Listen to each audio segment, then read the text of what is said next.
Hey, Salut Friends. So last week I did my scent diary video which had Hermès Paddock from the Hermès House collection as one of the fragrances. Yesterday I also saw that it has been added to Fragrantica finally after it has been technically discontinued, and people in the review section were saying that it looked promising, why another horse leather, kick out Christine Nagel, etc., which I thought was funny. But it also got me thinking, yes, it is indeed yet another leather fragrance from Hermès. I have also been talking about Comme Chanel recently, their latest release in the Lace exclusive collection, which had iris and aldehydes. And of course, this is something that Chanel has been repeating for decades. I also realized that this idea of repeating a note and approaching it from different perspectives, bringing out new facets, letting different perfumers take a crack at them, is becoming more and more rare. Designers want to continue doing flankers. You have many niche houses following the prototype: amber, patchouli, leather, tobacco, rose, oud, iris, one from each category. Or they make their own version of Aventus, Baccarat Rouge, Angel Share, whatever else is popular out there. Some houses have consciously avoided doing that and never create fragrances that focus on one single note again and again. But then we also see houses which keep coming back to a particular note and still manage to make it work. So that got me thinking, what are some single standalone notes that some of these houses do repeatedly in a considerable number of fragrances over a long period of time and still pull it off rather well. So I have selected 5 notes paired with 5 houses that I think do them well, just spontaneously. Here I will share them and exhibit some fragrances as references. Let's start with 3 honorable mentions where I can't convincingly say that some of these houses are known for these particular notes, but on a closer look you can see the connecting thread. Some houses like Dior, Yves Saint Laurent, Cartier or Tom Ford are too diverse and sprawling. Lots of very different scent profiles. I don't see a particular theme in their releases, so those are not in the video. One house I will mention, though I'm not particularly a fan, or the way they work with this note and pretty much overdo it all the way. That is Montal with their oud releases. The way they do this synthetic screechy oud is not for me, but they do it regularly, so here it is. The second honorable mention is Prada. This has been talked about quite a bit. Here it is not technically a note, more so a style, and that is soapy scent profiles. This Italian fashion house seems to do soapy fragrances really well, particularly with their recurring perfumer, Daniela Andrié. There is Prada L'Homme, which is this clean, soapy, musky iris fragrance, which is really popular. The entirety of the Infusion line has a soapy accord in the background. There is also this one, which I prefer, Amber Pour Homme. You read the notes and you would think this is going to be a resinous amber oriental, but then all those heavy notes are dispersed in the soap and as if you're looking at them through a soap bubble. So that is Prada for their soapy scents. Third honorable mention is my favorite house, Frederic Malle, which could be a bit surprising because they have the least number of fragrances in comparison to all the houses we are talking about today. Under 40, and yet they have some overlaps. Rose is one. They have Portrait of a Lady, which is this operatic, baroque, oriental amber. There is Une Rose or Rose Tonnerre, which is a dark, gothic, mysterious, earthy rose with honey and truffles. There is Lipstick Rose, which is a creamy, powdery, pastel-y, makeup-y, violety, vintage lipstick-like rose. There is also a non-rose with Rosé Cuir, which has no rose but built as an impression from geranium. You could even throw in Dans Mon Lit, a linen spray based on rose, and maybe even the latest Acne Studios, which has a synthetic fabric softener with rose. I have thoughts on it and hope to review it soon. Apart from that, I also think they do geranium very well. Of course, geraniol is a key component in thousands of fragrances, but here I mean as a note. Like I said with Rosé Cuir, a geranium mimicking a rose. Portrait of a Lady has a notable geranium with the red fruits and the rose. Noir Épice works with geranium almost to create this fluidity and creaminess in the background of the spices. And ultimately, there is Geranium pour Monsieur, which creates this classy, green, fresh, minty interpretation of a barbershop scent. So Rose and Geranium for Frederic Malle. Now coming to the actual 5 in no particular order. First is Comme des Garçons with Incense. This is Avignon, created by Bertrand Duchefort, which has become the reference incense at this point. The fact that it is from a designer house and under 100 euros only adds to its appeal.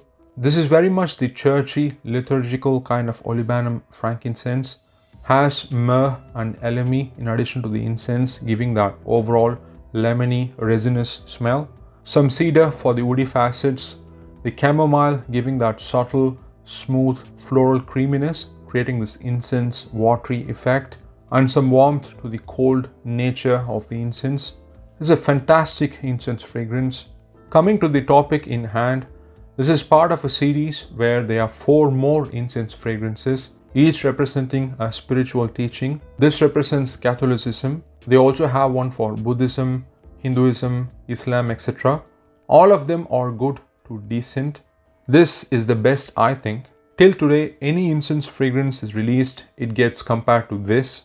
Even outside of the series, they have others like Black and Two Man, which also incorporate incense. The house also does it in this modern, stylistic manner. Because of all that, I am going with Comme des Garçons for incense. At number 4 is Hermès with leather. They obviously have their equestrian roots. They have different types of leather from multiple perfumers over the decades. Their very first fragrance is a leather, Eau de Hermès by Edmond Rodnitska from 1951. It is a citrus, aromatic, spicy leather. Since then, many others have followed. There was also Equipage in the 70s by Guy Robert, which put a fougere twist on it. Bel Ami by Jean-Louis Zuizek, which is a woody, smoky, mossy leather chypre. Then came Jean-Claude Ellena in the 2000s, who put leather in many of his releases. Osman Tunan, Kelly Kelesh, notably and eventually resulting in this completely original, ethereal Hermès handbag leather accord with Cuir d'Ange. The starchy, earthy, vegetal, potato, peanut-like soft, supple, floral leather is absolutely amazing.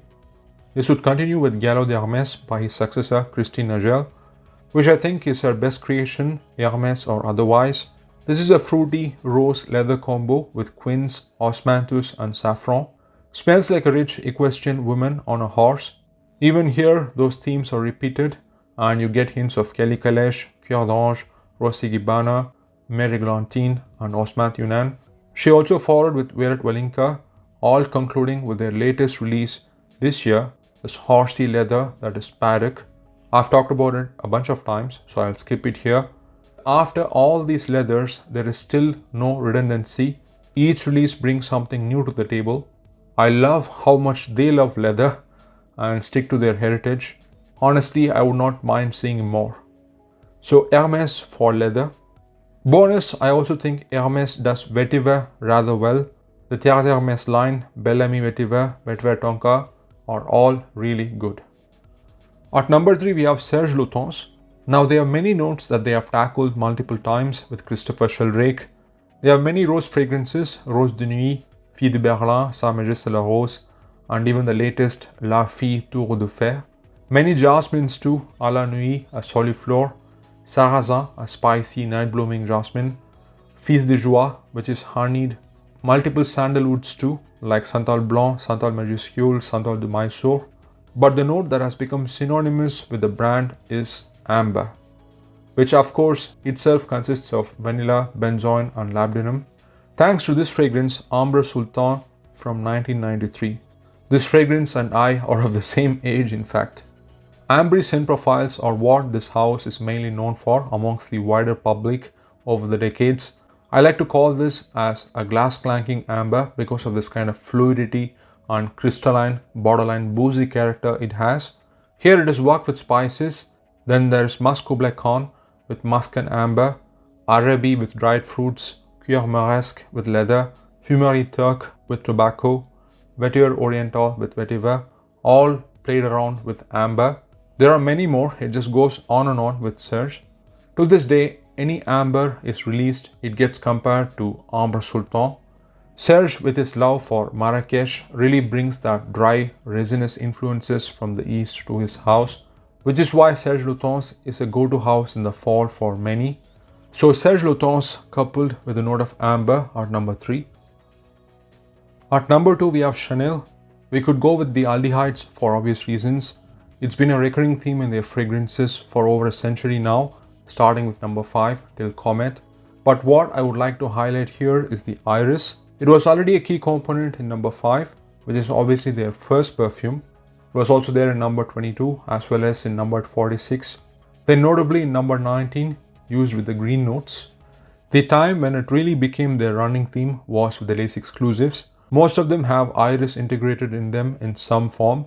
Of course, La Pausa is the closest to a soliflor iris as they got. It is in their amber like Coromandel to round off the resinous notes, in Cuir de Russie with orange blossom to give that posh, luxurious quality to the leather, in 31 Rocambole, really demonstrating what iris can do to amplify an abstract floral chypre, Misia for the makeup-y, lipsticky, rosy iris, and the latest with Comet to create the impression of a stardust. I really enjoy that sort of clean, elegant, timeless, aloof, rich quality that iris/oris brings to many of the Chanels, and it has become synonymous with the brand. It'll be no surprise if they do, and I think they will, another floral with iris. So Chanel and iris. As a bonus, I think iris is one of those notes that many of these big houses seem to do well, be it Iris from Hermès, the Dior Homme line, Bois d'Argent from Dior, the Prada Infusion series, Après L'Onde, Vol de Nuit, and many others from Guerlain, Iris Silver Mist, Iris Poudre, etc. That's something I thought was worth mentioning. At number 1, last but not least, is the ultimate French perfume house, Guerlain. It is a bit of a generalization here because the amount of scent profiles and the sheer number of perfumes they have made is huge and varied. But for the sake of this video, I'm going with Guerlain and Vanilla. Of course, it is part of the Guerlainade. In fact, any of the notes from the Guerlainade could be in this video. You have the iconic Shalimar, the Queen of Amber, which has ethyl vanillin in large doses, Abbey Rouge, a lemony vanilla. Many of their florals and eau de cologne throughout the 20th century had vanilla in them. It really came more into focus with the initial releases from their L'Art à la Matière collection. Many from the line like Cuir Beluga, Tonka Impérial, Angélique Noire, and Bois d'Harmonie. Of course, Spiritus Double Vanille had vanilla as the main component. Apparently they used vanilla absolute, vanilla extract, and ethyl vanillin. So multiple types of vanilla extractions and concentrations. Aromatic, resinous, fresh, floral, musky. All the facets have been tackled in some way within Guerlain. Even the mainstream popular releases like Mon Guerlain and L'Homme Ideal have a huge vanilla component, all concluding with the Vanille Planifolia Extrait last year. So yes, if you like vanilla, Guerlain is the house for you. So there you have it. Of course, this does not mean other houses and their fragrances are not important or anything. There are many other great houses which take care to not repeat themselves and run into a corner and make sure to do things differently. But at the same time, it is also fascinating to look at these houses which keep coming back to a particular note and try to reinterpret them. So I thought that would be a good topic for a video. Anyway, thanks for watching, take care and ciao.